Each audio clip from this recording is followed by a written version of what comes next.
What's up, everybody, and welcome back into the Play the Fight Song College Football Show.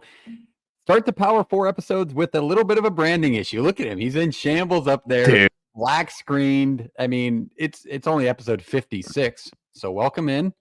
We will be better from here on out. Just a little bit. I clicked the wrong blue thing to turn off.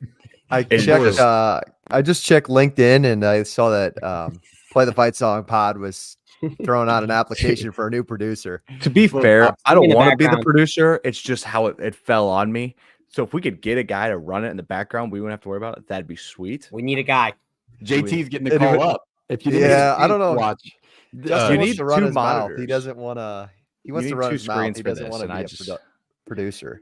Yeah, JT, he could do it. I would trust in him. He's getting called up to the big leagues there. If you didn't get a chance to watch Jake's show on Iowa State last night, give it a watch. It was a good one. They covered a lot. Expectations, Big 12 Media Days. So give that a watch over on our YouTube. If you're on YouTube right now, click the like button just to start. You're already here. You must like us a little bit. So just do it. It helps us out tremendously. And the subscribe button as well. We'll get to 500 here soon. You might as well. It's just a button over. Just scroll over to the right. There it is.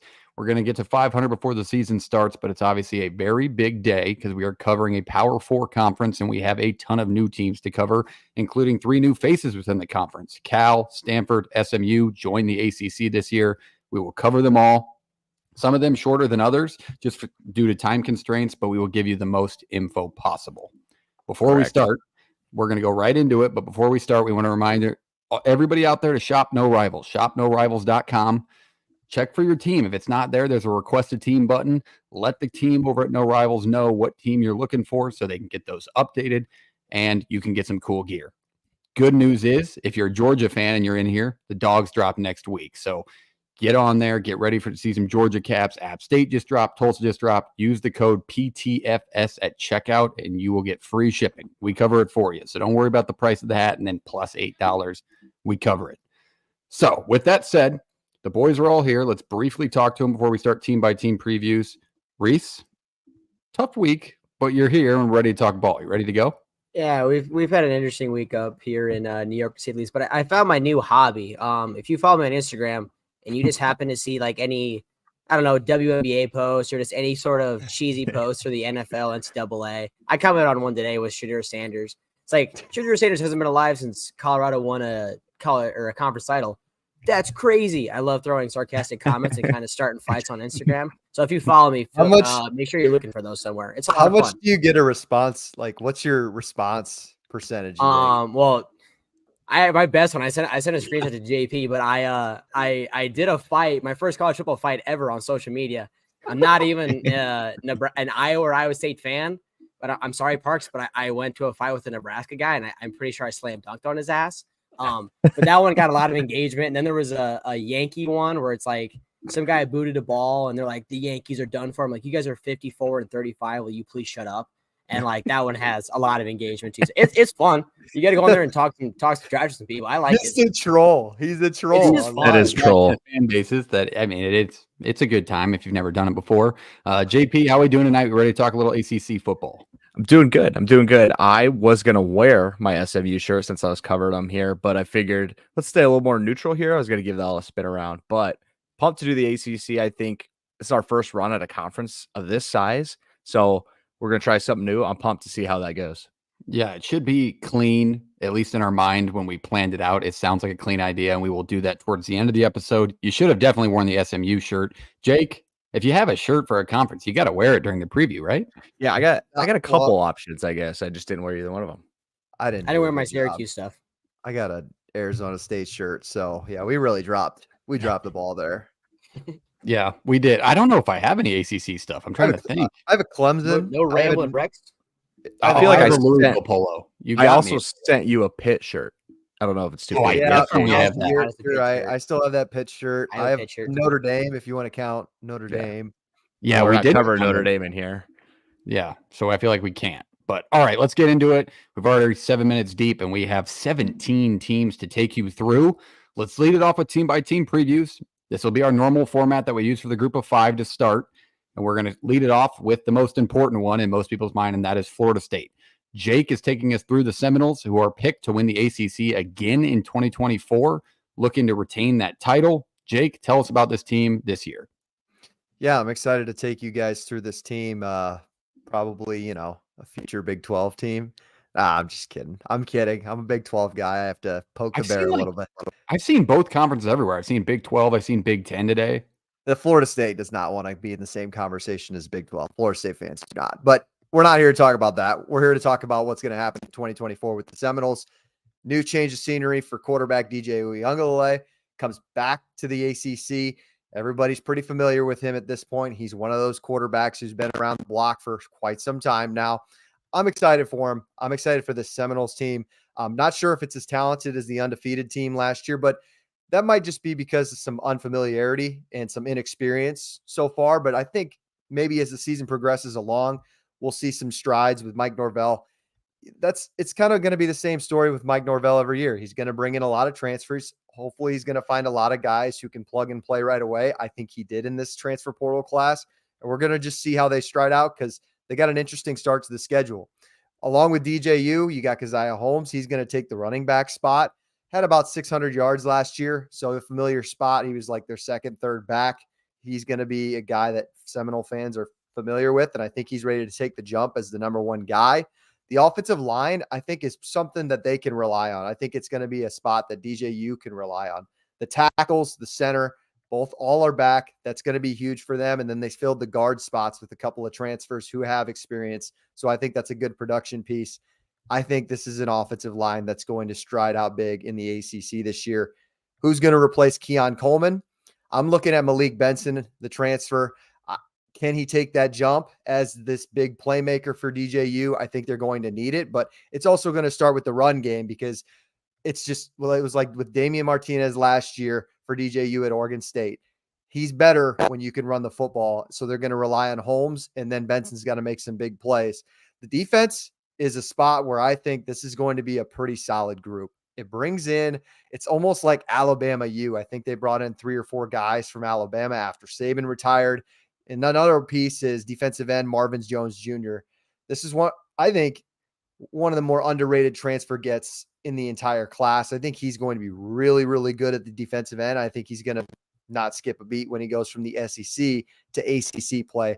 Earl Little Jr., a linebacker that can fill a spot from Alabama, is going to be a nice piece. Duroger is a guy at the defensive tackle spot. I'm not sure if he's going to start right away. He comes over from West Virginia, but all the Power 4 depth you can get on the defensive line going to be huge for this football team going forward. Guys who are back from the team last year that are going to be first or second team all conference guys. I look at defensive end Patrick Payton, safety Shaheem Brown. These are going to be the stars of the defense along with Jones Jr. from Georgia. I think this is going to be a solid group compared to the offense. I talked about the interesting start to the season. They open up with Georgia Tech in Ireland. I think everybody's pretty familiar with that, this week 0 game this year. And then they have Boston College. So kudos to them. I mean, I don't know if the ACC kind of set them up that way, but it's not like they're going out and playing an FCS school and then going to play a bottom tier Sunbelt school. They got conference play started right away. So we're going to find out pretty quickly if this team can gel with these transfers and new faces in town. Obviously, fans are very excited for the upcoming season. They have high odds to make the college football playoff. They're expected to this year. Obviously left with a salty taste in their mouths after last year to both the committee and the rest of college football fans because they were not kind about it over the offseason. JP, what do you got on the Seminoles in 24? Yeah, for me, this is one of the more interesting teams in the ACC because of the reload through the portal, right? Like if you're looking at Florida State last year, they hit on pretty much everybody they brought in, right? And the year before with Jared Verse, they hit everybody. Now you have to do that again in a lot of the skill position spots. And that's my worry, right? Like it doesn't always gel. It may gel well, but to the height that they need to be to maybe win an ACC title and grab an at-large bid, even if they don't win the ACC. I think that's the part. And I don't think their schedule does them too many favors. I think they have one of the tougher ACC schedules. I mean, when you get Cal, SMU, Clemson, Miami, and I mean, not the Notre Dame's ACC Memphis game, but is your nonetheless, G5 team coming to town. That's not your an easy schedule. So I I think they'll be a really good football team again. It'll be interesting to watch. And I don't think people need to sit there and worry too much about DJU. I've been an advocate for the guy. I think he fits in where you can get him into a spot where he can be successful is when he has pieces around him and you don't ask too much of him. And I'm hoping Norvell lets him be him rather than expecting him to be a Jordan Travis with the football. I think DJU was in a good spot last year, kind of where up at Oregon State, he was kind of under the radar. I mean, they had a good year.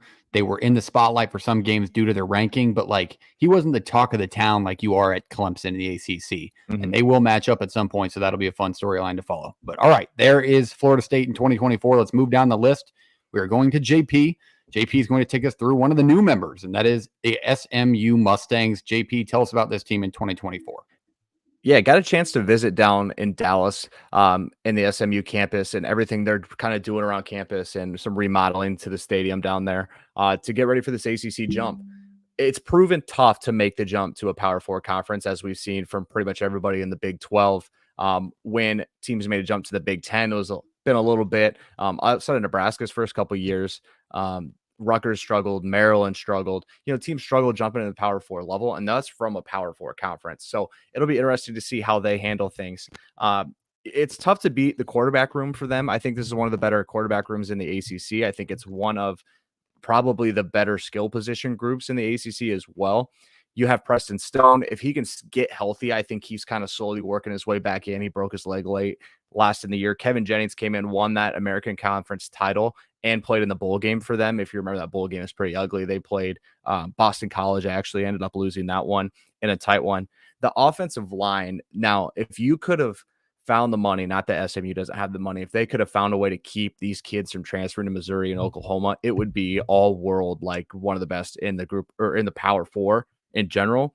It's still solid. You bring back 3 starters and then you retool with a ton of transfers, right? So if they can find pieces and way to mesh that together, that'll be a good offensive line. And anytime you can block and give Preston Stone or Jennings time to get the ball to a guy like RJ Maryland, who is going to be a first team all ACC tight end in my side, I think he is awesome. I think him and Amari Niblack, he's a little bigger than Amari Niblack was at Alabama and now at Texas, but he is just as athletic in every single way. So I like the offense here. The defense is kind of one where it's going to have to really step up, because in places where they played high-powered offenses and better teams, like even at TCU last year, that's kind of where they faltered. But they were ranked very highly. If you look at every stat line, because they controlled the AAC last year, if they can find a way to really make that jump and just get a little bit better, it's going to be great for them. Like if they can rely on the defense to also get stops. The linebacking core, Kobe Wilson, Ahmad Walker, top tier of the ACC, those guys will be really good. The corners is where I worry, right? And then when you get a schedule like ACC, you're going to have good corners, guys that can lock down some spots, maybe one side of the field, or just enough to not worry about them in coverage and always have to have somebody over the top, right? Let your linebackers run free. If they can get to the quarterback, it's going to be a lot of transfers, right? The defensive line brought in 8 transfers. The DBs are going to have to get more experience in that transfer thing. But it's going to really depend on how far the DBs can take them to see how good this team can be, because I do worry about the inexperience on the back end there. And when you look at games like TCU last year, I think they lost by 17. Like that wasn't a great TCU team. I thought SMU was a better team, but they never really had a shot. They were kind of got controlled that whole time. Boston College got them in the bowl game with just about everybody playing there outside of Preston Stone. But I told you earlier, Kevin Jennings is a heck of a quarterback. I'd love to have him as a backup on my team for sure. For me, if you look at the schedule, I think there is a legitimate shot at 9-3. I think 8-4 might be a little more realistic. It's hard for me to pick them to maybe, win this conference or fight for it, but I think they'll be in the argument. They'll be in a lot of close games. It's just, can you stay healthy at quarterback A with Preston Stone? Can you make sure that the defense gels and that you have a good front so you don't just get gashed on the run? And then if you get gashed on the run, that just opens up everything on the back end, and inexperienced DBs, that's just not a recipe for success. So when I look at this, guys you really need to know, I think, on this team, in the running back room, I didn't even mention them talking about the offense. You have Jalen Knighton and LJ Johnson. Those are 2 guys who are very, very, very highly touted, guys that you can keep around and really work an offense around. And you have 2 guys like that, possibility of getting around 800 yards each. Maybe one guy goes over 1,000, one guy's close to it. But I am super pumped to watch this SMU team here in 2024. I'm not sure where you guys' read is on them. Obviously, I have a little, just seeing it was cool, and all how excited they are to be in the ACC. I mean, they're not taking any TV money. They're just like, we'll pay our way into this conference and roll into it. So SMU should be a ton of fun. I think the coaching staff's in place. I think the quarterback's in place. Offense is good. Defense just needs a couple small things, revamped, and then they've got to be able to make the jump and handle a Power 4 schedule through an entire year. Yeah, that's a lot of info, but good info. I think having two backs in the backfield is always such a plus for a team in a Power 4 conference, because it gets these schedules now, man, with how loaded these conferences are. It's going to be grueling on the body. I know the wear and tear system in college football 25 is fake, but it's really going to take effect when you're playing this dominant of opponents as often as these loaded conferences are. Jake, anything on SMU with their first year in the conference? I think they're going to be ready. I really hope Preston Stone is healthy, because I think that's a guy who's maybe a top 5 quarterback in this conference when he's healthy. Transfer portal wise, they were right in the middle of the ACC. So I think they have bodies that are ready to play at this level, unlike a Cincinnati last year in the Big 12.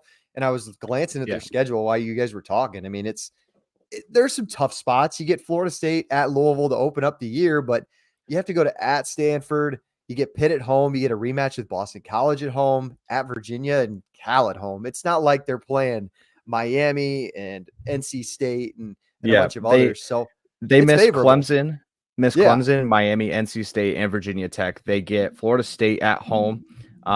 They play TCU at home. They get Florida State at home, and the next week they're at Louisville. So it's a 3-game stretch. We're really going to know whether this team has a legitimate shot to fight for an ACC title berth. I think they're ready to money-wise. They're bringing in some 4-star commits this last month over in June, and I think they're going to be 3 or 4 years down the road. That's probably one of the more prepared schools to take the Power 4 job. Yeah, I would agree with that. And if you're a fan out of SMU, obviously it's a big year, and you probably need to load up on gear. Reese, where can you find a cool SMU hat? I'm pretty sure if you go shopnorivals.com, Bingo. you can go look that stuff. They have an espresso collection hat just like this. Mhm. You can see this you little get bit the of style pony you and have brown. Is that what you're telling me? Yeah, they got the pony and brown, just like that Mustang logo. It's a great hat, clean hat. And use the code PTFS when you do so. But check out SMU. They are live on No Rivals right now. But all right, let's stick down to Reese as the SMU hats flashing up top. Let's stick down to Reese for Syracuse. Let's move down the list. This is Reese's team. So I expect a little bit of hype, a little bit of a pep in his step for this preview. But Reese, talk to us about the Orange in 2024. Probably the easiest schedule in college football. Yeah, it's definitely up there. And I mean, I'm putting on my metaphorical fan hat for the first time ever with college football when it comes to this season. And this is a team where I've talked about it in previous episodes before, but this team has a new head coach and a new quarterback. So there's a little bit of optimism and hope there. But this is a team where they have a proven quarterback who comes from The Ohio State University, who just threw for over 3,100 yards last year, 24 touchdowns and 6 interceptions. Yeah, he was throwing to guys like Egbuka and Harrison, and he had Ryan Day as his head coach. A little bit different up here in Syracuse. He's got a new offensive coordinator this year in Jeff Nixon, which is his first year there. But the good thing that him and Fran Brown were able to do is they absolutely went to work in the portal and keeping guys around for this offense this year for Kyle to help him be successful. They bring back their top pass catcher, tight end Oronde Gadsden, who's actually number 2 tight end in NCAA football right now. If you look it up, 91 overall.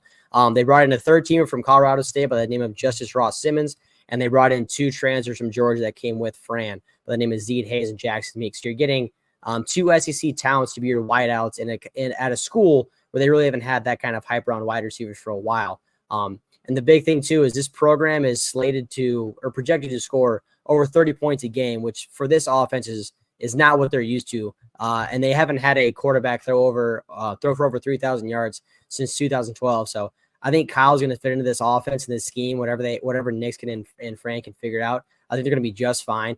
But the big thing, too, is defensively, they bring back 8 starters, including all 3 of their linebackers from last year. But the big thing is they bring back their top tackler and a second-teamer all-ACC who had 110 tackles by the name of Marlo Wax. And then defensively, too, they're kind of switching up the schemes. They're going from a 3-4 to a 4-3 now. So they're going to look a little differently there, see what they can kind of figure out what they want to do. Because if this defense can find a way to just get a handful of stops a game, this offense, I think, is going to be set up just fine, especially when you talk about the schedule that they have. I think they can find a way to win. Their over-unders is 7.5 right now. You can get the over at plus money. And we talked about this earlier in the year, but this is one of my favorite overs, I think. This schedule just lines up for them, especially with being a new head coach. You look at their first 5 games. Georgia Tech is sneaky, but they open up with Ohio, then they get Georgia Tech at home, then they got a bye week, and they get Stanford, and then Holy Cross, and they go to UNLV. Those are 5 very winnable games. Yes, Georgia Tech will be tougher than I think that people give them credit for, but especially with the new head coach, if you can get wins early and get your players to buy in, I think the sky is the limit for these guys. So much to go do. And like I said, and you look at the problem they've had is the last couple of years is they start off hot the first 6 games, like they were 6-0, playing Clemson at home, and then Clemson went up there and did what they do. So they got to avoid the burning out at the end of the year where they start off 6-0 and they finish the year 6-7 or 7-6. They got to find a way to sustain success. But I mean, what better way for a new head coach to prove his success than with the schedule they have this year and to potentially bring in guys upcoming? I think if they got to take full advantage of this schedule, and I think Fran could have a very successful start to his career up here, especially when you go and get the names that you got in the portal for a Syracuse football team that really has been as successful in the past couple of years. Yeah, I do not think that there is a more beneficial piece to your first year as a head coach at a program than having a good schedule, not starting off with a really good group of 5 school or a halfway decent Power 4 school. Like starting with what he's got, the expectations got to be little higher than most first year coaches. No, would you say, JP, or what do you have on the Orange?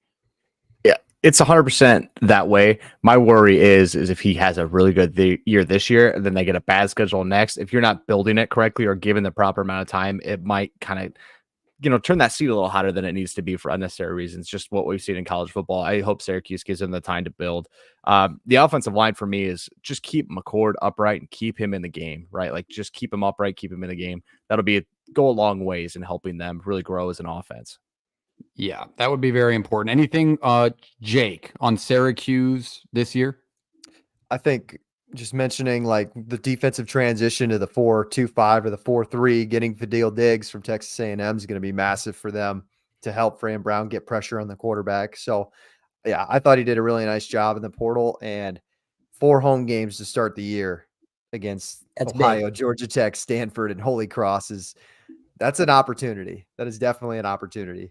And maybe their name will pop up later in our conclusion to the episode when we ask maybe surprising teams or disappointing teams.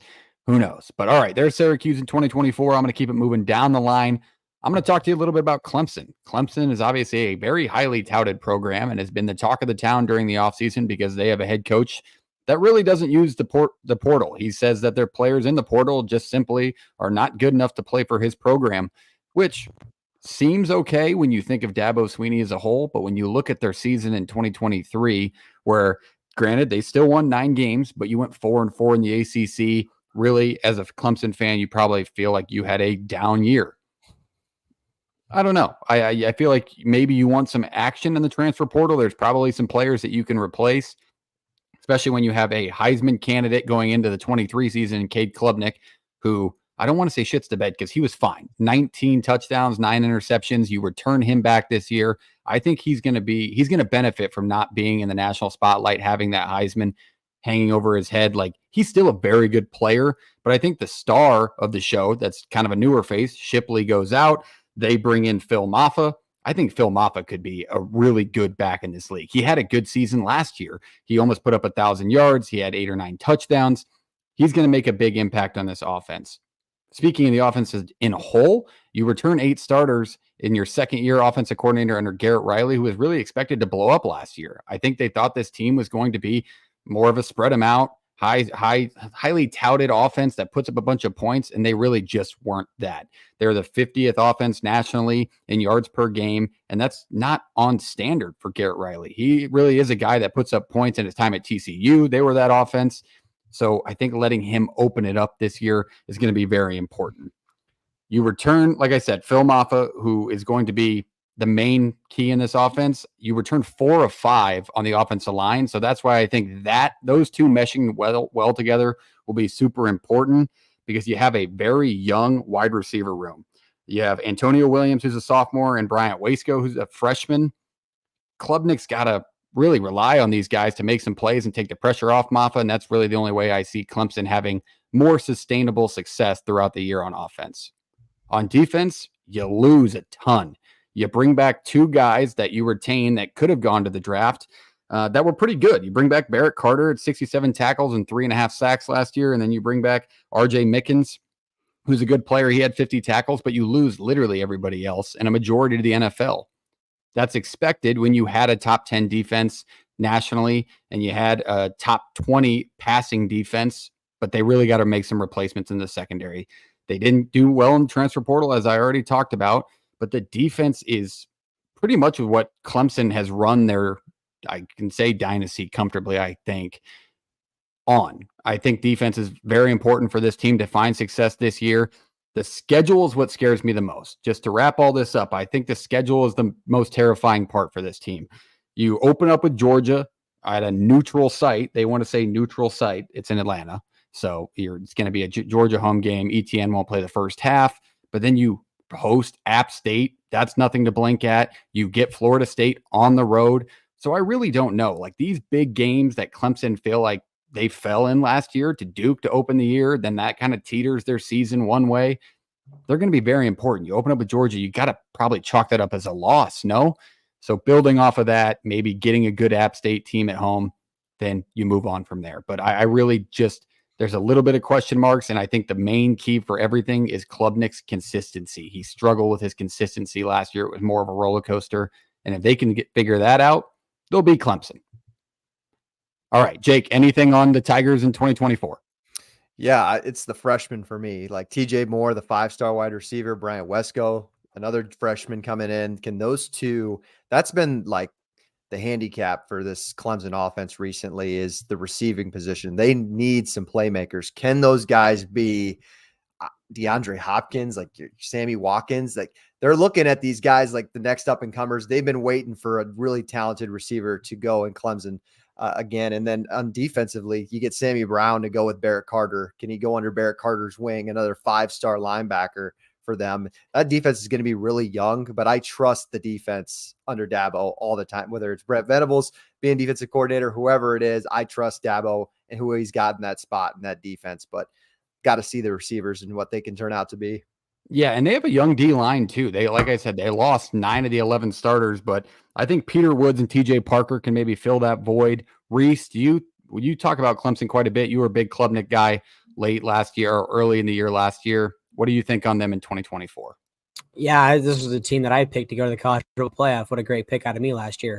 But I just think it was, I mean, you have the new incoming offensive coordinator who just came from TCU, and you know, that the hype was there, and I think it was just kind of growing pains in that first year to see what they could figure out. But yeah, it's just roller coaster. It's just how can you be consistent? Because when you get consistent quarterback play, granted, you also had Deshaun Watson and Trevor Lawrence, but like those, and then to go to DJU, who is very inconsistent. But like if you can get consistent play at that school, usually that team can be pretty competent, successful, and be around the conversation at the end of the year. So.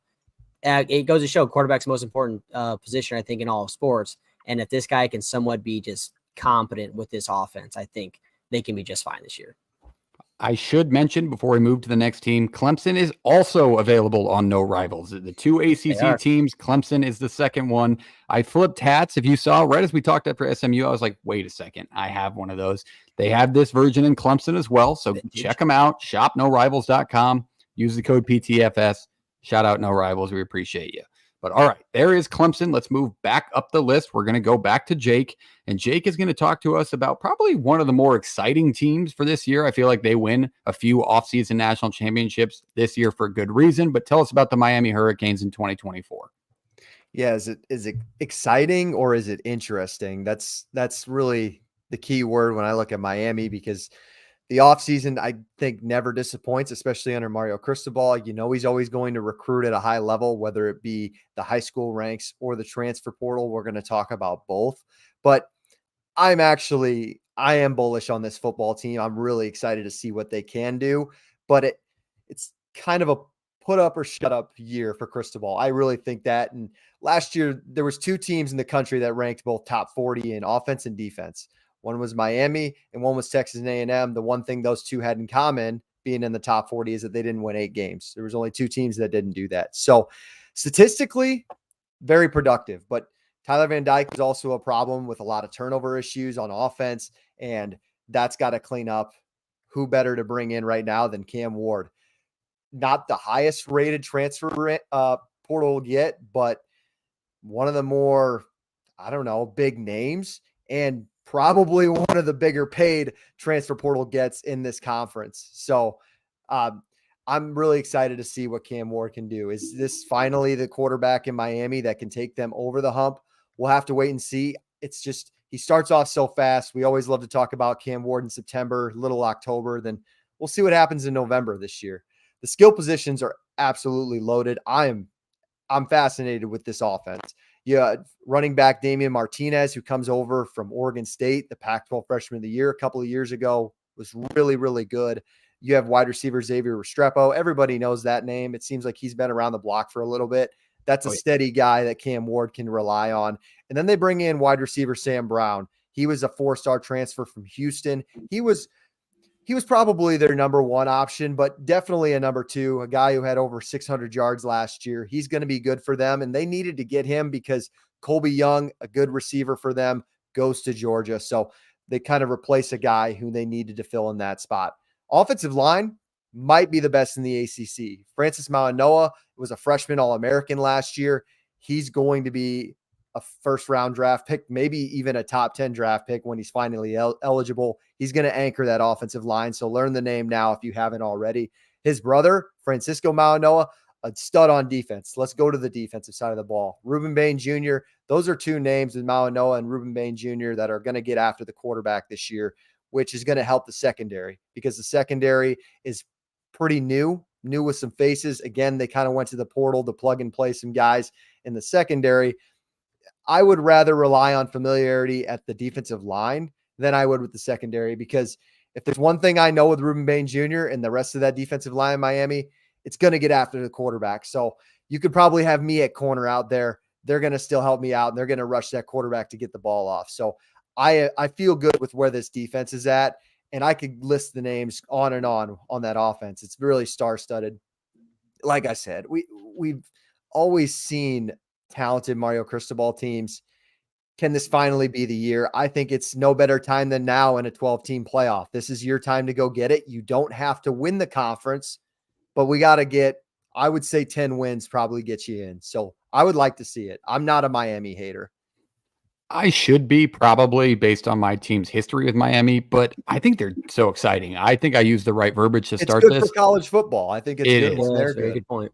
And the ACC needs a little bit more fire at the top, I would say. And I think people agree, especially with the 2 that are worded to be on their way out. It would be very helpful for college football for Miami to have a good season. I love the talent that they have. This is a pro Cam Ward podcast. It has been since his Washington State days. So if it's your first time here, we always talk Cam Ward. He got our player of the week last year, week 1, but we love him. JP, Cam Ward, if you're here, we love you. That is true. Yeah, Cam Ward. If Thanks you're here, Cam Ward. come on the Thanks for show. listening, Cam. I'll send you the link. Just let us know. But JP, you ditched just a little bit due to internet signals. You're back. What do you think on Miami in 2024? Prove it. That's all. I mean, that's where I'm at with this team. I've Kneel the read ball. enough. I don't know. Kneel it and prove I've it. read enough on Miami and heard enough about them that I just need to see it at this point. Yep. I think that's a fair place to put him. I think my fandom always comes out in me saying I'm in the same spot. So I get it. Shout out to Miami fans. If you're still sticking around, there's not many of you, but maybe you'll fill that stadium one day. All right. Moving down the line, JP's back in time to take his team. And that is another new member. But JP is here to talk on the Golden Bears. Tell us about Cal in 2024. Cal, if you think about Cal when they were in the Pac-12, it was very much a defensive thing, right? They played really good defense. The offense was kind of suspect. It was a slower moving school. That has not been the case last year, and it's not going to be the case this year at all. Head coach Justin Wilcox bringing a new offensive coordinator, Mike Blesh. Blesh is going to have quite the quarterback battle to deal with right now. He brings back the guy that got a lot of snaps late in the year, and Fernando Mendoza. He also brings in a transfer and Chandler Rogers from North Texas, if you remember Chandler Rogers and kind of what he's done, he really ran some high-flying offenses in North Texas over the last couple of years. They're going to really – I think they'll be one of the better offenses in the conference. The worry is on the defensive side, and if Wilcox can get that back to where it was prior to the last couple of years. If they can get to a solid level, this team has a good shot at easily getting to a bowl game and maybe even pushing 8-9 wins. When you look at this team on the offensive side, a lot of the production that is there is in the quarterback room, and then it comes in Jaden Ott, a guy who is one of the best running backs in the country. If you hadn't heard the name, I'm surprised you haven't heard it by now. You're going to hear it a lot as we get closer to the year and they talk more ACC and preseason All-American list, preseason All-ACC list. He'll be one that shows up just about every single time. The production on the receiver side is going to come from the transfer portal, and they've got to hit on a couple of these. If they don't, they'll be in a weird spot right here. You bring in a couple guys like Tobias Merriweather, from Notre Dame. Solid last year, not a big play guy, didn't really, blow the roof off anything, but he's solid. He's a guy that you can throw the football to and rely on that side. Mikey Matthews from Utah. Again, we saw Utah's offense last year. It wasn't like he was game breaking or anything. Jonathan Brady from New Mexico State. New Mexico State wiped that roster. It's gone completely. This is where one of the receivers ended up that Pavia had a season ago. So we could really, really work to get a big play guy, get a true number one receiver, get a guy in the slot that really helps you out. Good news is he's your check down option, and a guy who was a freshman All-American last year, Jack Endries, he is your All-American tight end. If you got a good tight end and you find a way to get them the football, it really helps really create matchups on the outside. If this guy is open all the time, if you can get away from just running the ball with Jay Knott and worrying about keeping whoever plays quarterback this year upright, if we can find a way to hit a guy 1-2 reads in, I think it'll really help this Cal offense, who I do see being really high flying. Defensively, it's going to have to be done in the portal again. They're bringing in Marcus Harris, an Idaho transfer. He was an FCS All-American a season ago. He'll play DB. And then one that I'm excited about, and I think they are as well in Berkeley, is Liam Johnson, a transfer from Princeton. This kid was all Ivy League a season ago. He's built to play Power 4 football. He's not going to come in undersized or anything. I think he's ready to go as well. I really think if you look at the defense, though, there are returning starters. It's can you get returning starters to grow and get better, bring more talent in for them? That's really where I'm at on everything. Linebacker, Cade, now hang with me on the name here, Uvale. It was all conference last year. He's going to be your best defensive player right there. Offensive line, Victor Stoffel. You bring in a guy like Rush Reimer from Montana State. Those are two transfers that should shore up your offensive line. The defense will be held down by those guys I was just talking about, but we need to hit on a couple of them a little more than what you're expecting. I think you look at Cal and you look at the schedule, and I think there's some tough games on here. I mean, you go to Auburn, that's not always easy. San Diego State might be a little sneakier than you think with the new Sean Lewis look. You get Miami, you get NC State, but you don't get SMU to the end of the year. I think this win total sits at 6. I look at 7 or 8 for this Cal team. I think they're going to be a little better than people expect, and they'll definitely sneak up on some teams on a weaker ACC schedule. So if Justin Wilcox wants to get back on schedule with a good defense and winning football games in a school that doesn't really love football, to be honest with you, and that's like the school itself, not necessarily the fan base, although I'm sure the fan base isn't too rabid either. This is a great year to do that. If you can get another step up, and keep Jay Knott, like the fact that you kept him on campus is massive. After the portal that we saw in December, keep him on campus, find out who you want to play quarterback. Don't do the whole, 2 quarterback dance. I think that struggles for teams to really find their footing. It'll be a ton of fun. So I'm pumped to watch Cal here in 2024. Cal will be a fun one to watch. I thought they had, and you talked about it, but that offensive firepower that they just came out randomly with last year was such a fun thing to just flip on the TV midday and Cal was scoring points. That was a guarantee. Jake, you have anything on the Golden Bears going into 2024, trying to make a little bit of a statement in the ACC?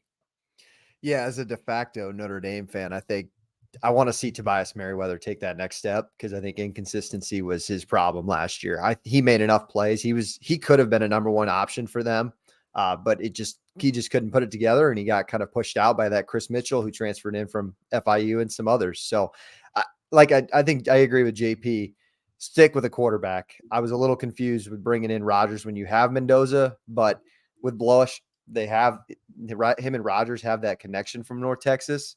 So going to be interesting to see where he kind of sides when he's calling plays, but I'm not a big 2-quarterback person myself.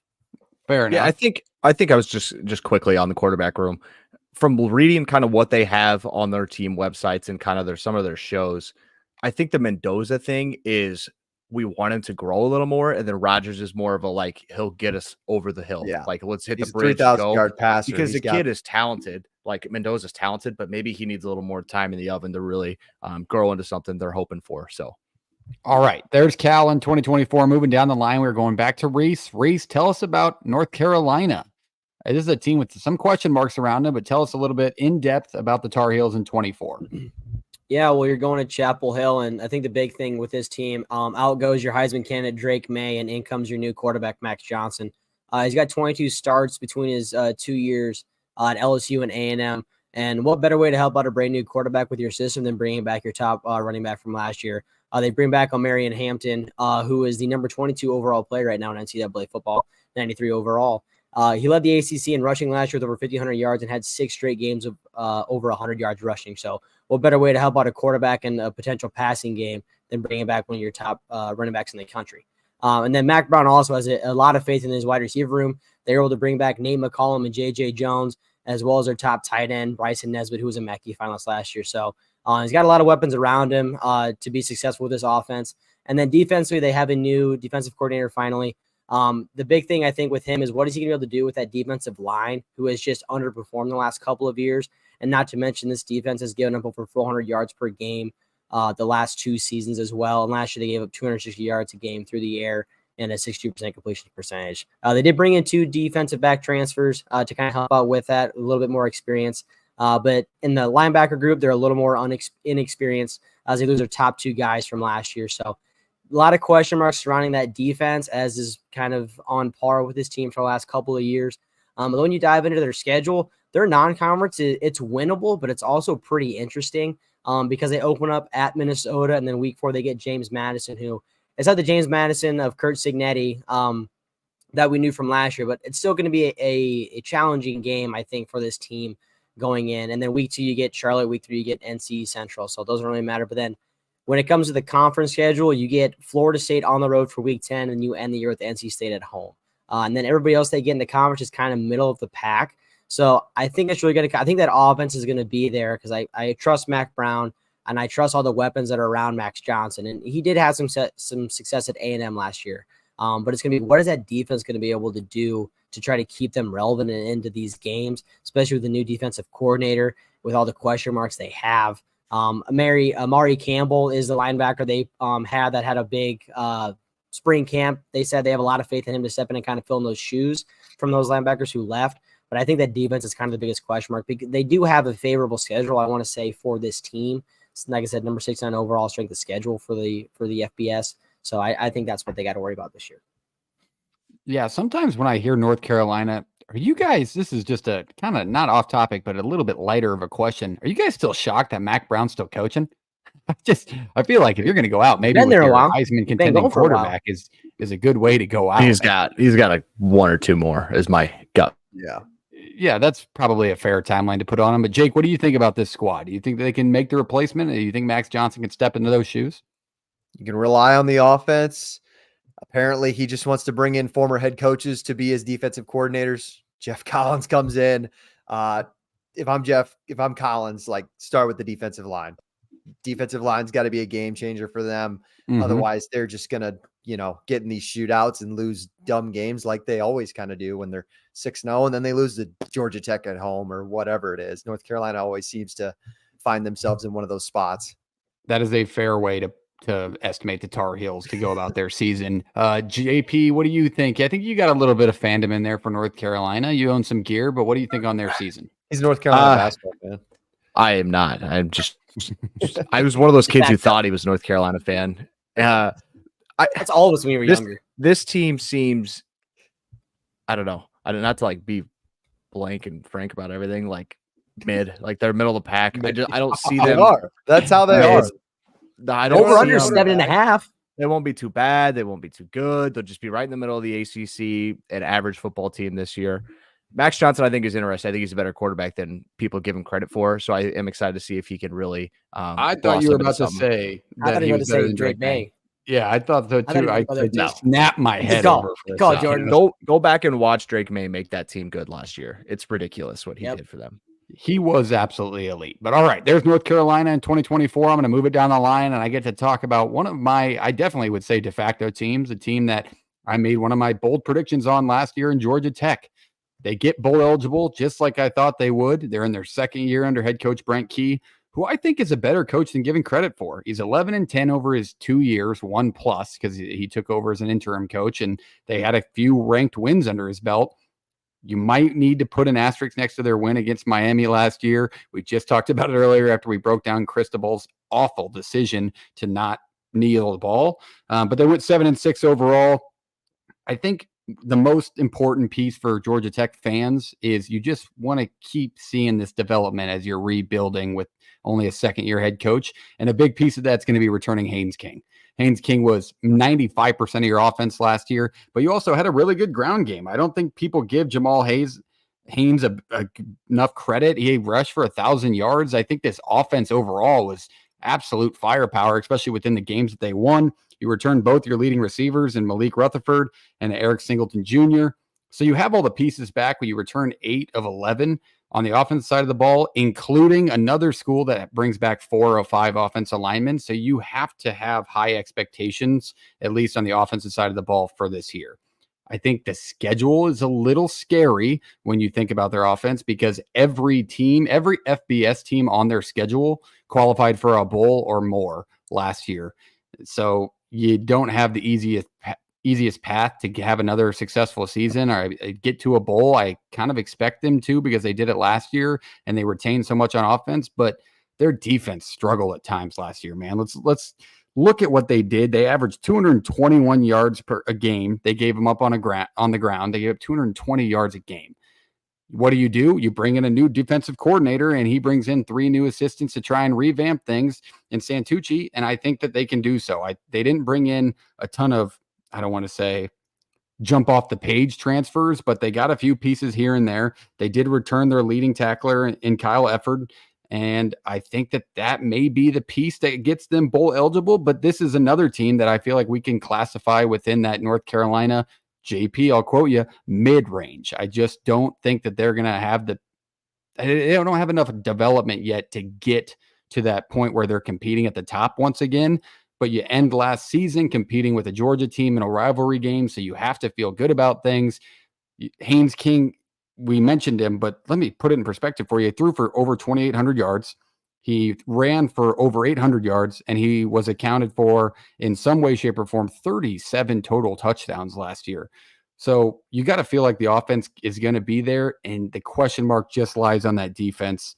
Can the new guys in the new room, in the new system, make up for what you lost last year? Because when you did lose, you gave up a ton of points, and they were brutal on the ground throughout the season, as I mentioned. So that's pretty much the look I have on Georgia Tech this year. I do think they get bowl eligible. Again, you can quote me now. I'll go back-to-back years on that prediction.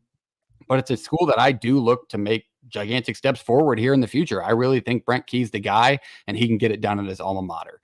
JP, do you agree? You think Georgia Tech's going to be mid this year, or do you think they're going to go a little maybe disappointing-wise? I think they can improve and still lose more games than they did last year. That's the problem. The schedule's tough. Yeah. I think That's the problem. I think Haynes King is a solid quarterback. I think he led the ACC in pass yards a season ago. Just turned the ball over a ton.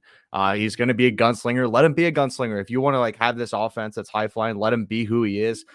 Now, obviously, you want the turnovers to turn down a little bit, but you can kind of live with what he is as a quarterback. He's uniquely himself. Just the schedule does not work for this team to grow in wins. It can grow in talent, a little more experience. Maybe you feel like you're a better team. It's tough for me to say they're going to have more wins, though. Yeah, and that's fair, especially when you open up with Florida State, as Jake talked about earlier. That's not always the easiest way to open a season against the best team in your conference. Jake, what do you think? Do you think Georgia Tech is going to get bowl eligible? That would be my question. I don't. I like Key. Wow. I like the receivers. I like the offense.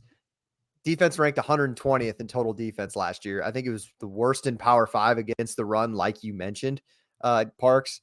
And then, let's quickly glance over the schedule. You have Florida State to open up.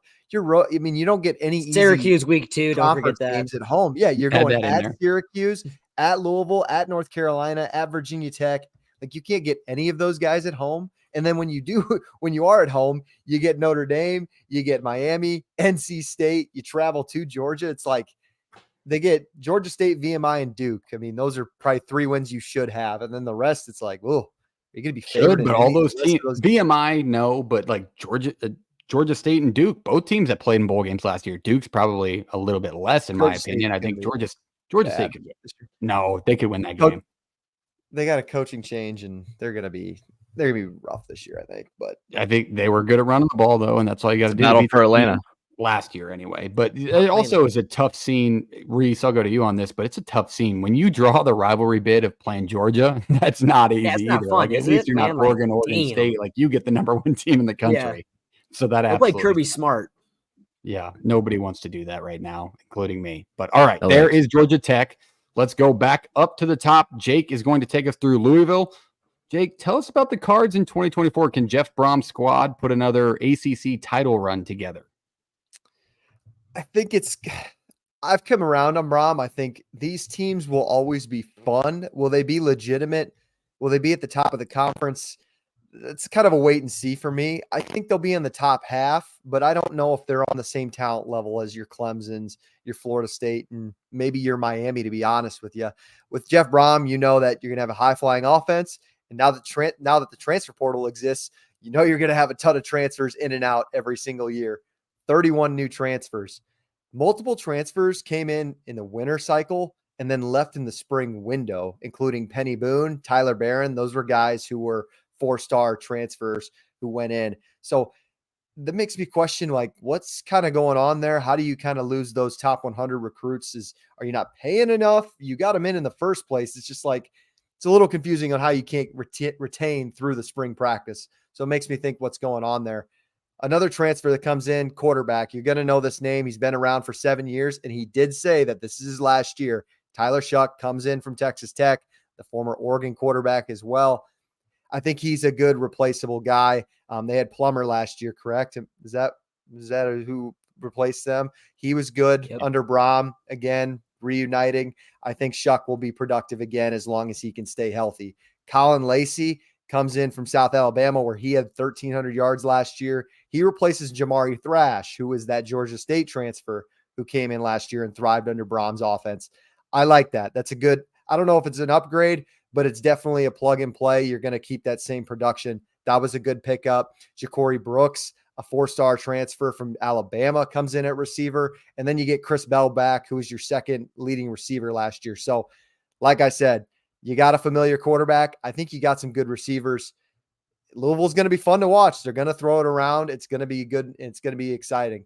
Defensively, 7 returning starters. I think that when you associate a Jeff Brom team, you don't necessarily think defense, but they were solid last year, ranked 21st in total defense. The secondary is probably going to be their best group. It's going to be more familiar in starters, but it's also going to be highlighted by defensive end Ashton Gelati. I think that's going to be a first team, second team, all conference defensive end. This conference is loaded with edge rushers too. I've noticed kind of going through this, which makes it exciting too. Louisville, I think they can get back to 8 or 9 wins, but this is not a team right now that we had them as a dark horse with their. Do you guys remember that was like the offseason topic of the year last year was going through their schedule? They're like Brom's first year, loaded with studs. They got to take advantage of the schedule, and they pretty much did. They got to the conference title. I don't think they're going to take advantage of that this year, but I still think they're going to be a solid ACC team. Yeah, I definitely think that.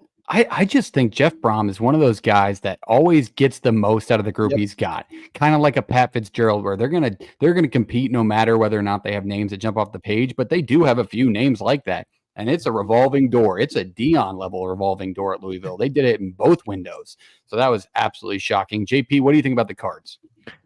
I just want to see Tyler Shuck in this offense, and I want to see how much better he could be than Plummer. I think that's the hope with grabbing him, is that He's a bridge guy, but he'll be better than what you had a season ago. I don't think the playmakers are as talented around, which hurts a ton because you look at what Jawar Jordan and Jamari Thrash did for this team last year. I mean, it was unreal. Go watch the Notre Dame game and how they ate that defense alive. It'll be interesting to see. I don't know where I see them and where they fit quite yet, but I'm hopeful the defense is solid, and I'm hopeful Shuck is better because I think if you're Louisville, just be really good and beat Kentucky at the end of the year. Get that out of the way. You don't have to worry about that anymore. And I think people will be happier than you think. Even with 8 wins or 7 wins, I think people will be happier than you think if they get Kentucky. Reese, anything on the Cards in 2024 that jumps out to you? I got a little bit on him later, but yeah, if their quarterback can stay healthy, I think there's a lot of upside for them. But if he's not, which he's had issues in the past, I just don't know how much faith with how much guys you kind of have that revolving door. If you can't have a quarterback that's going to stay healthy, I just think it's going to be an issue. I like that. A little teaser for later, which we will get into all the fun stuff at the end, players to watch, surprising team, disappointing teams, and hot takes if we have them. But moving down the line, let's go to the next team. We're going back to JP, who's going to talk about, I'm going to say definitely one of your de facto teams, or at least a brand.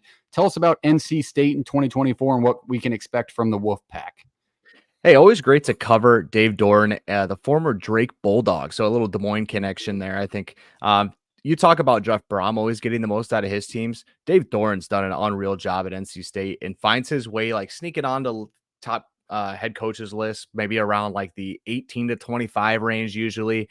You look at last year, they brought in Brennan Armstrong and they thought that was going to fix a lot of the problems. Second year now with offensive coordinator Robert Ernai. Here's the one thing that I want to really emphasize is the media group, the school, the program, and the coaches are pumped to have Grayson McCall on campus right now. They think he is legitimately going to be that answer to this offense. And I kind of agree with them in some spots. Grayson McCall, you look back at 2020, 2021, and what he did at Coastal, very solid. The last couple of years, he's kind of dealt with some injury issues. Ever since Jamie Chadwell left Coastal, it wasn't the same kind of Coastal offense. And he wasn't putting up the same numbers, but he's a guy who's not going to turn it over. He runs the offense super smooth. Everybody seems to love him. He seems to be a great glue guy to keep everybody together. Here's another thing that is flying under the radar. Duke's leading rusher from a season ago, Jordan Waters, comes into NC State. Now they got a really good back, too, to help Grayson McCall. I'm pumped to watch this. This is usually a defensive identity type team, but I think the offense is going to be the focal point this year and a lot of what carries them. Defensively, let's kind of talk about that and why I kind of am a little more skeptical on it. The front seven of the defense, it's going to need some guys to step up. I mean, you do have a guy named Davin Vaughn. I just want to say Davin, right? I was going to say Davin Vaughn on the interior, who's a really good defensive end. And he's going to kind of power everything. They need to stay healthy. They need to stay very confident in a young group of corners. That's going to be kind of the make or break point for this team. I think I've had a couple teams here where I'm talking about the defensive backs, and it's got to be get them healthy, get them comfortable, and get them confident. Otherwise, you're going to kind of run into some rough spots here. Another thing with NC State here, Dave Doran's known for the defensive side of the ball. So I think he can kind of work his magic and get these guys in places that they can succeed because it's always been a team that's been good at it. Peyton Wilson's gone. I think that's going to be a lot of the headlines you read is just how do you replace a guy with over 100 tackles in the last 4 years? The answer is you don't. You find a way to make sure people are set up for success so you're not worried about losing the guy of that caliber on the defense. Now, another thing to kind of look at this, right? Jahad Carter and Aiden White on the DBs that I was talking about, those are two transfers that have come in. I think they fit pretty well into what they're trying to do here. So it may not be the defensive identity that we're used to seeing with NC State. It may be an offense that's really talented, and I think they're talented on the outside. Casey Concepcion is an all-world guy. He'll be all-ACC probably, possibly an all-American in some spots. You got a weapon on the outside, a true number one receiver. You have a legitimate number one back in Bell Cow and Jordan Waters, and now you think you have the quarterback. It is time to get after things if you are NC State. Schedule-wise, it lines up. And we're going to know early, I think, how good this team is. The beautiful thing about this week 2 game with Tennessee is you're going to know a lot about Tennessee. You're going to learn a lot about North Carolina State. And those are two teams people has dark horses maybe to win their conference in some spots. But it's not that tough. Clemson at Clemson early. You also miss Florida State, Miami, Louisville, and SMU. I mean, that's pretty nice in the ACC, right? Like you're 4 of your top 5 teams that win the conference outside of yourself on your schedule. I think we're pumped to see. So I'm pumped to watch this team in 2024. Never 10 wins, I believe, in their history. They've never touched the 10-win mark. Dave Dorn, you got a real shot to do it here. I'm cheering for a guy that went to school and played some college ball in Des Moines. So, and we liked Grayson McCall. I mean, if you go back to 2020, before we even play the fight song, like Grayson McCall was a guy we turned the TV on and like, look at this kid throw the football around the yard. Really fun coastal offense. Now he gets the chance to do it with, could you say, I think almost better? Like, it's not Isaiah Likely and some of the guys that had a coastal, but I think Casey Concepcion could turn into a better collegiate player, and Jordan Waters is definitely a better back than what they had. So, pumped to watch him. I'm also excited to see McCall against better talent more consistently, because I think he is that level. And it was almost shocking he was at Coastal as long as he was. Granted, I don't think that's a school that's easy to leave because of the amenities around it that you get to enjoy. But I'm 100% excited to see Grayson McCall in a different uniform and see how he plays in a Power 4 conference. Jake, what do you think about the Wolfpack? I really like the offense. Noah Rogers, they bring in from Ohio State, a receiver. Like, this is going to be a solid team. You bring in Jordan Waters, fantastic home run transfer pickup. And I trust Tony Gibson, the defensive coordinator. I know we talked about losing Peyton Wilson and some other faces, but I would rather have a bunch of talent if I'm Dave Dorn's team on offense and a guy we can trust in Grayson McCall than you just let defensive coordinator Tony Gibson just, hey, you take care of it. It doesn't even matter who you have personnel wise. Yeah. One correction thing. I looped in Aiden White with the transfers. Didn't mean to loop him into the transfer. I just wanted to say he is a returner from that team last year. And then they bring in transfers like Jahad Carter to really shore up the back end. So just want to clarify that. This is a team that picked off 17 passes last year. So if they can get 9 or 10, all right. There is NC State in 2024. Let's move it down the line as we have a bunch of more teams to cover, but we're going to squeeze them all into one towards the end. Like I told you, a little preview there, but we're going down to Reese. Reese is going to cover Pitt. Reese, tell us about the Panthers in 2024 and what we can expect from them. So Pitt opens up this year. Win total is sitting at 5.5 right now. It's Pat Narduzzi's 10th year. They're trying to reclaim that success they had a couple years ago with Kenny Pickett. They really struggled last year. They went 3-9. And they're going to have a little bit of a quarterback battle this year between Nate Yarnell, and then they bring in a Bama transfer by the name of Eli Holstein. And then they also have a new offensive coordinator this year to kind of help up that offense. He goes a little bit of quicker tempo, and he does bring back some weapons as well. He brings back a 3-year starter in the backfield by the name of Rodney Hammond. Their number 2 pass catcher from last year, and also their top tight end again, Gavin Bartholomew. And they also brought in 2 transfers from Western Carolina, their top 2 receivers as well. So they're kind of giving some more weapons around to figure out what they're going to do with that offense and see what Cade Bell can do with these guys. But then defensively, this is a team that only brings back 4 starters in the entire defense, which is a problem. It's a lot of questions. But this is a defense that is really known what Pitt is known for. The last 4 years, up until last year, they had 31. The previous 4 years before that, they notched up 45 plus sacks in 4 straight seasons. So they're confident they can get these guys back in there. Their defensive coordinator, Randy Bates, is his 7th year there. He feels like he has a strong group of guys there that can kind of return to that success, because if you can put pressure on the quarterback, then all the guys that are around you that are newer, you can find a way to get that quarterback uncomfortable, maybe make some errant throws, let guys get bigger plays, build some confidence. So they're confident that defensive line can kind of get back to their success they used to have. But then when you dive into their schedule, I think when you look at it, the biggest thing you're going to find out about this team is when they have the backyard brawl in week 3. They get West Virginia at home, and they lost this game last. This is a game where I thought Pitt was going to handle West Virginia, and I was dead wrong. So I think this game alone is going to tell you a lot about this team, what they're going to have this year, because the quarterback situation, we talked about it with Cal before. It's hard to have a 2 quarterback system. They're going to have to figure out their guy early, because once you get that guy, he can build confidence and get the weapons around him to be familiarity with his offense, especially with the new offensive coordinator as well. But then when you look at the other parts of their schedule, you see North Carolina, SMU, Clemson, and Louisville on there for conference. So they don't really catch the easiest schedule when it comes to the conference. They're going to be tested week in and week out. And I think when you look in here too, I just don't know where you can pencil in back-to-back wins for sure. It's just, you open up with Kent State, but then Cincinnati, they're a tougher team, I think, because this Pitt team isn't going to be as great this year. And then you get the backyard brawl week 3. Youngstown State's a game you should win. But then you get North Carolina, but then you get Cal, Syracuse, SMU. Like, you look at the schedule, and I just don't know where you have 2 back-to-back guaranteed wins for this team to figure it out this year. All right, there's Pitt in 2024. JP, I'll go to you on this. I know you have a little bit of maybe still tied fandom to Pitt, but what do you think on this team this season? Are we gonna let, or is Mr. Narduzzi gonna let the offense work on the offensive coordinator hire? Right, like Probably not. Maybe. Do you remember Kenny Pickett and Mark Whipple kind of lit the world on fire in 22?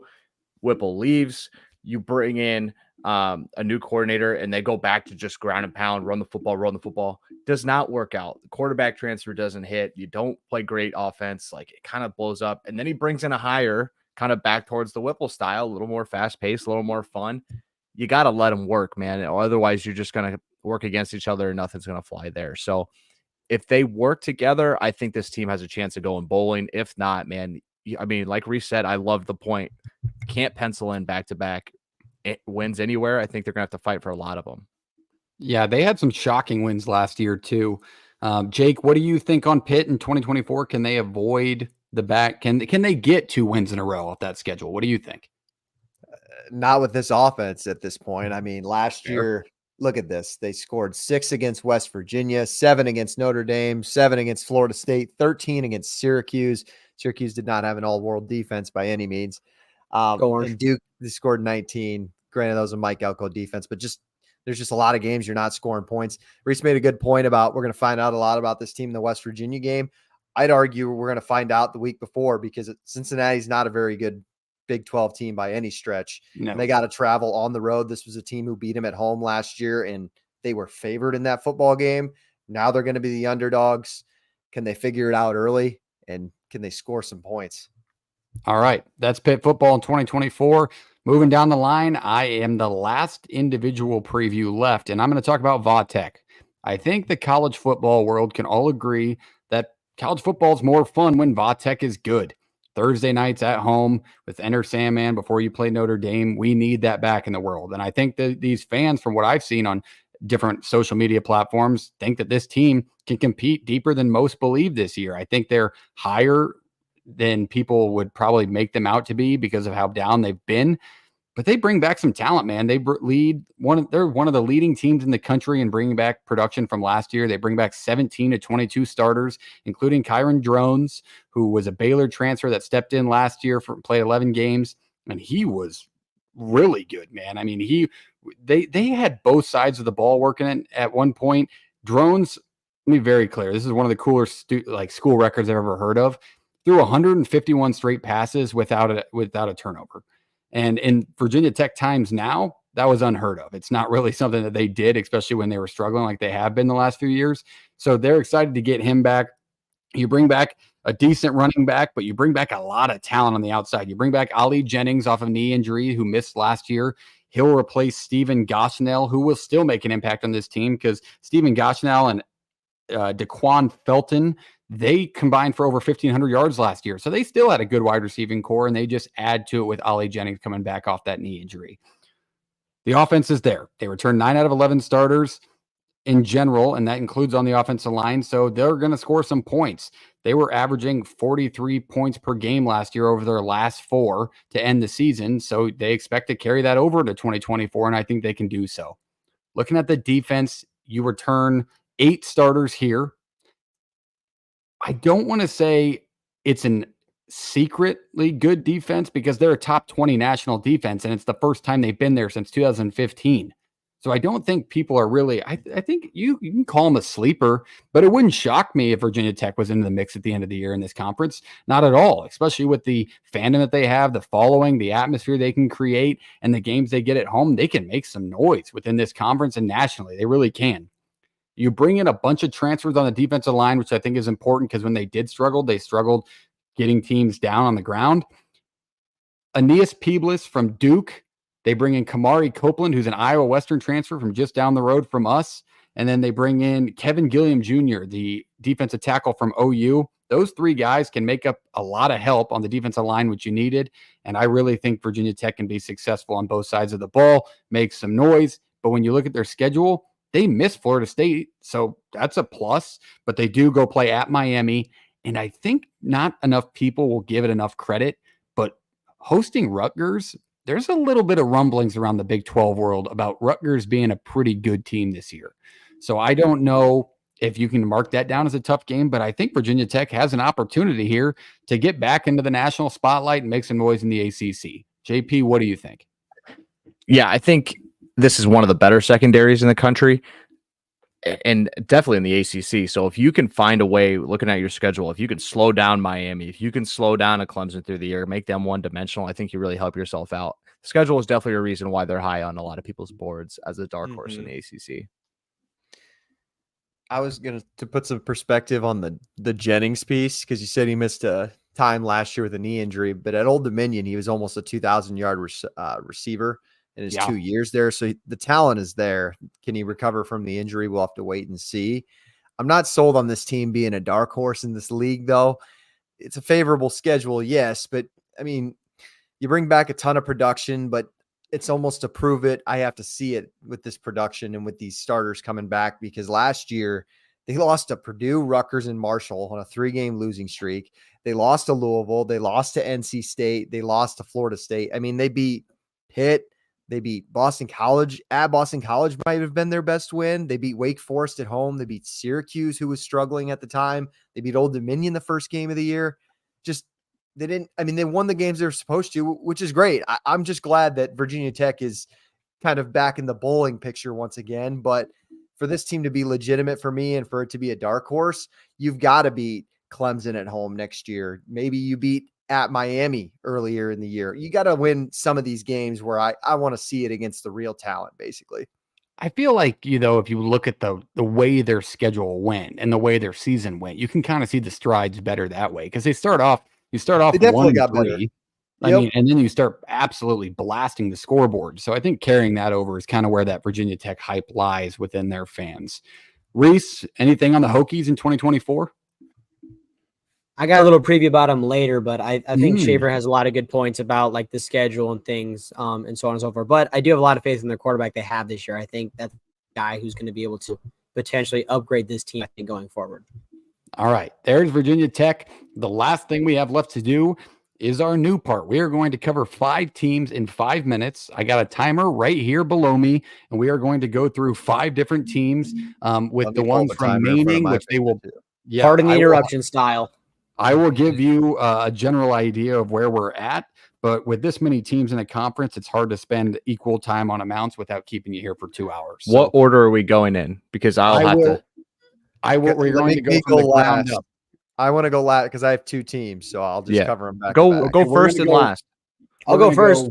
JP, Reese, myself, Jake to finish out his 2 teams. So JP, you're going to lead it off with Virginia, and as soon as you start talking and we're in full view, we're going to go. So go ahead, JP, with Virginia.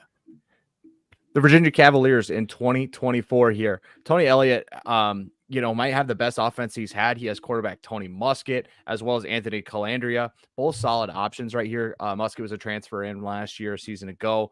Wide receiver room is talented. Chris Tyree, you might remember the name. He was at Notre Dame a season ago. A couple of those guys left a loaded receiver room. Can you get him to be your number 1 receiver on the outside? Malachi Fields is also a guy who has a chance to be on all ACC teams. When I talk Virginia here, is I'm worried with the schedule that they are taking on in 2024 is they could improve and still not see the record improvement. This is a program who really needs to get their footing back under them and hasn't done it in the last couple of years. Jonas Sanker as safety is going to be all ACC again. Both lines of scrimmages. This is what gets you better. Point blank, this is what needs to happen. You cannot give up 43 sacks on the offensive line, and you cannot only have 11 sacks in a single season. So it's got to get better in the trenches. You can have studs on a couple spots, but honestly, it's going to take a little bit more than 1 year for this team and Tony Elliott. 1 minute up. We're going down to Reese for Wake Forest. Take us through the Demon Deacons. Demon Deacons. So this team over-under set at 4.5 wins for the year. They went 4-8 last season. In big part, they only averaged 20 points a game. And this is a team that the last 7 seasons averaged over 30 points a game. As a head coach, Dave Clawson's 11th season, the ACC Coach of the Year in 2021. It's a proven coach who knows how to win at a program that really isn't known for winning that much. And a big thing for this team is that Wake Forest brings back 8 starters on offense and 7 starters on defense. They bring in a familiar name for their quarterback, too, to kind of contend for that starting spot by a guy by the name of Hank Bachmeier. I know Schaefer knows that guy. He spent 4 years in college so far at Boise State and then also at La Tech last year. A big thing for this team, too, they catch 7 games at home. They were 23-7 at home since 2019. They also catch Miami, NC State, and North Carolina on the road, and they get Clemson at home. Okay, that was perfect. We're 2 minutes in. I'm going to take you through Stanford. Let's take a look at the Cardinal in 2024. Looking to bounce back off a 3-9 season. You don't really have the pieces to do so. You carry over a lot from that not very good team. However, I will give credit because Troy Taylor, now in his second year, did get decimated by the max exodus that happened when he first came into this team. You return Ashton Daniel. However, you might have a little bit of a quarterback battle on your hand. You bring in a 4-star quarterback in Elijah Brown from high school, and he's going to compete for that job, man. You return Alec Ayomanor, who is the best receiver in the ACC. I'm putting that down right now. Might be a bold take, hot take, but you remember his 294-yard performance against Colorado last year, kind of blew up his name. The Canadian monster returns, and that is very important for them. On the defensive side of the ball, you could lose all your players, and it would probably help you. They were the 129th ranked defense in the country, allowing 460 yards a game and the most passing yards out of every team in the country. And you returned 5 of those 11 players. If you didn't return those 5, you might have a better step forward. However, I do think Stanford maybe gets that 4-win range. The schedule is not there either. It could be 3 again, or maybe even 2. They draw at Notre Dame. They draw at Syracuse. They play at Clemson. So the schedule doesn't line up. The key returners aren't enough to give you the production that you got last year, which was very little. So I'm not high on them at all. Jake, take us through the final 2 in Boston College and Duke. Yeah, let's start with Boston College. Both of these teams going through coaching changes. Jeff Hafley heads to the Packers, steps in Bill O'Brien. He's coming back to college football, which I'm super excited about. I hope everybody else is as well. He tries to make sure that they're trying to get back to a bowl game. He's got his quarterback back in Thomas Castellanos. He's an underrated quarterback in this conference, one of the best scramblers in this conference, but 15 to 14 touchdown to interception ratio last year. He's got to improve his throwing game. Top receivers and top running back comes back. That's going to help out this offense. O'Brien brings in Tim Lewis at defensive coordinator. Fun fact, he hasn't coached collegiate football since 1992. He was doing some USFL stuff, a lot of NFL things. So the defense was below average last year. Can Lewis bring in his pro experience and help out that group? We'll have to wait and see. I'm excited to watch him. Let's transfer over to Duke, another team going through a coaching change. Mike Elko heads to Texas A&M, steps in Manny Diaz. I think this is an underrated story to follow along in this conference because I'm excited that Diaz is taking over as a head coach again. He gets Malik Murphy from Texas. I think a lot of people, if you're a college football fan, you know who Malik Murphy is, a great transfer portal pickup. That's going to be a starting quarterback. I'm really interested to see how they can mesh together and can they get this offense rolling.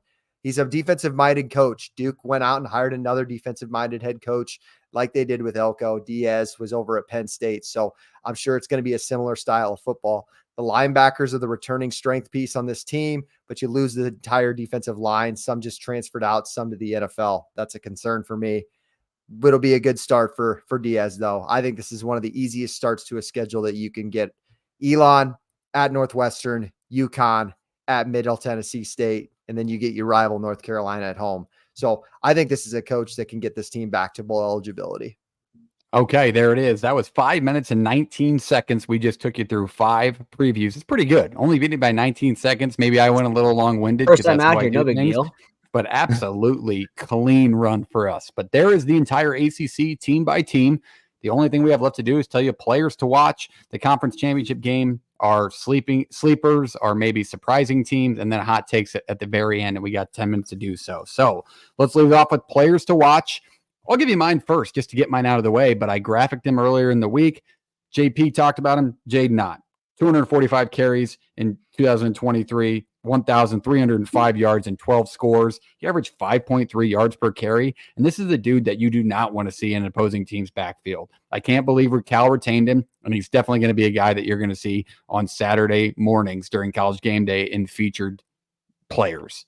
But that is my player to watch. JP, who should we watch in the ACC this year?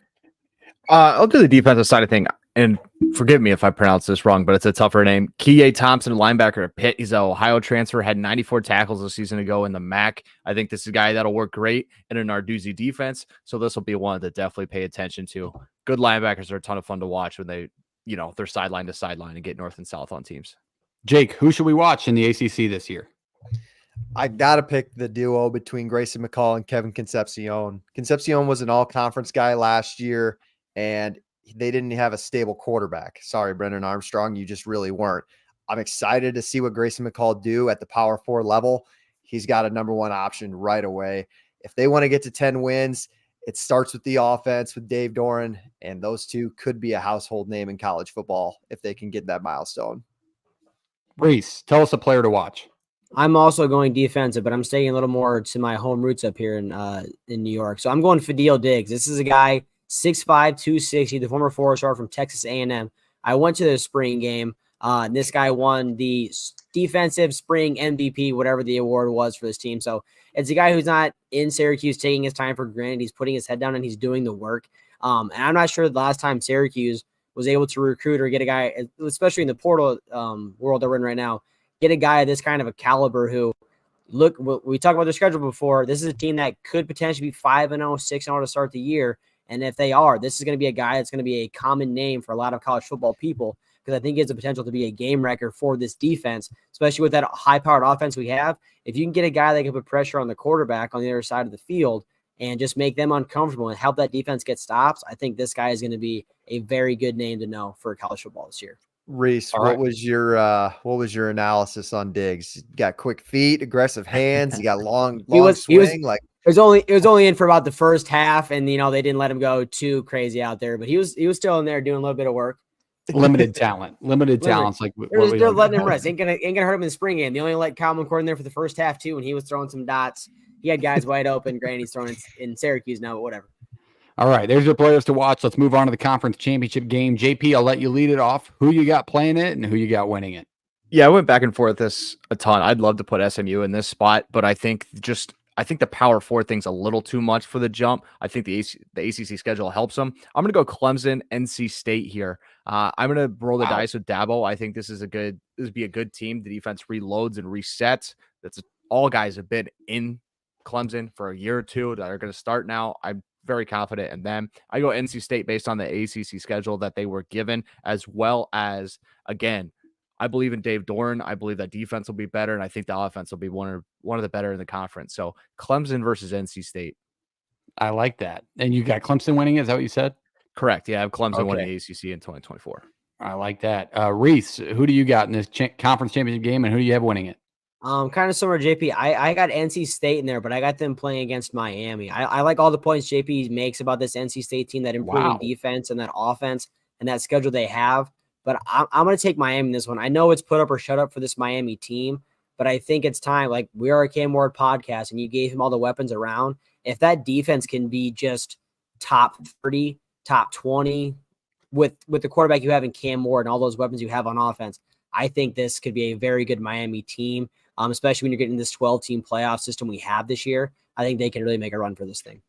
All right. I like that. Jake, tell us yours and who you got winning it. Yeah, I think the NC State pick is a great point, because I know the divisions helped this cause a couple of years ago, but when's the last time we've seen preseason chalk with the 1 and 2s playing each other in this conference for a conference title? Like last year, you had Louisville. They weren't picked 2. They were like in that 4 or 5 spot, like NC State, similar situation. But then you still had Florida State.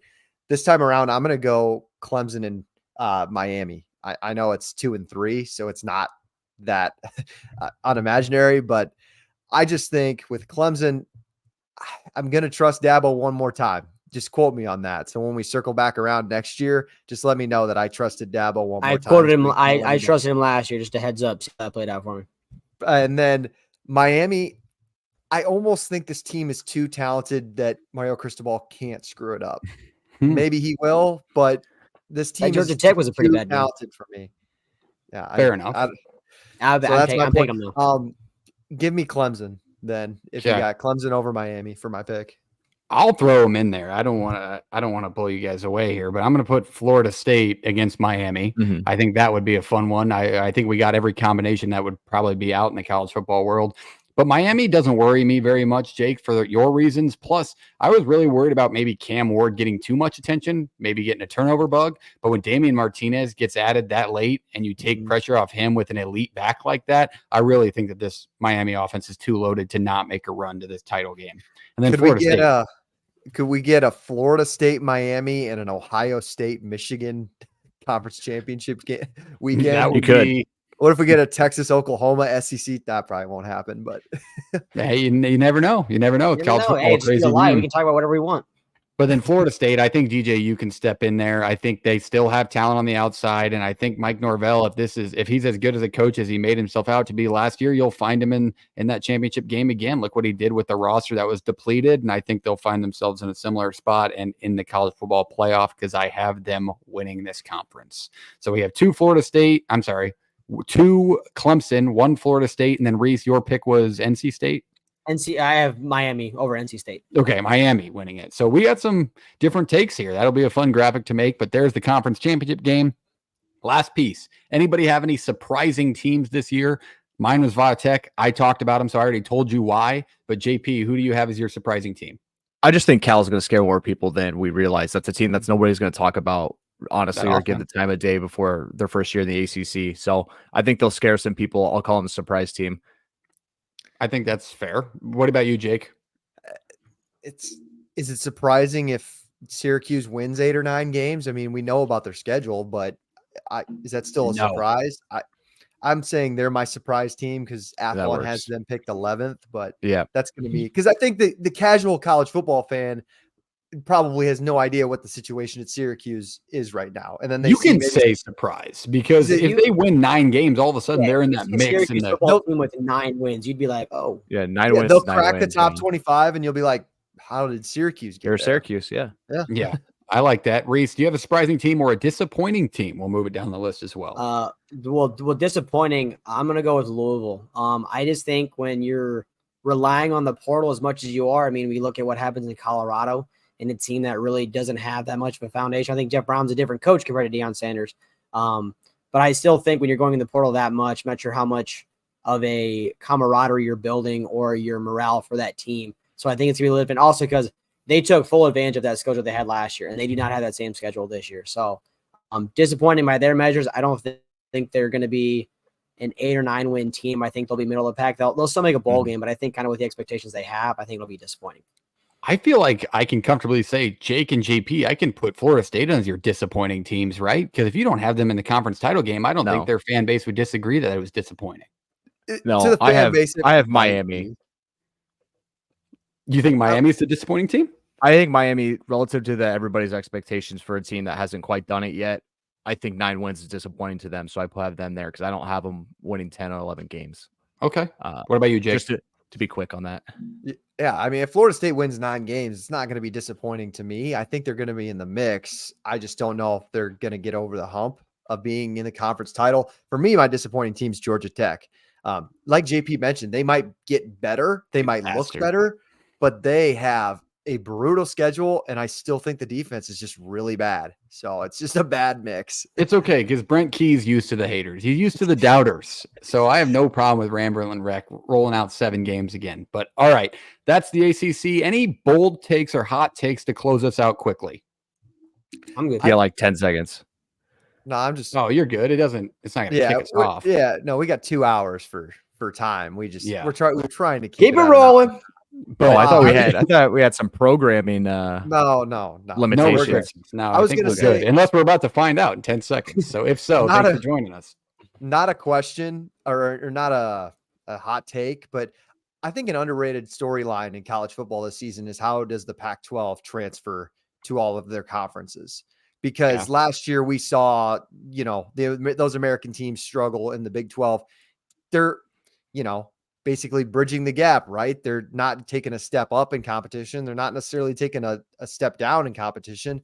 I'm really interested on how these teams play in the ACC and how the rest of the Pac-12 plays in their other respective conferences.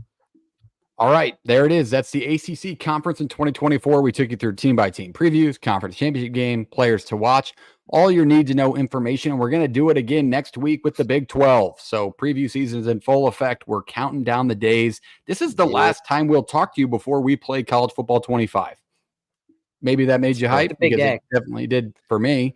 But this is the last time we'll see you before then. We'll take you through the Big 12 next week. Thanks for being here. ShopNoRivals.com, code PTFS for free shipping. And we'll see you next time. Jake, take us away. Play it!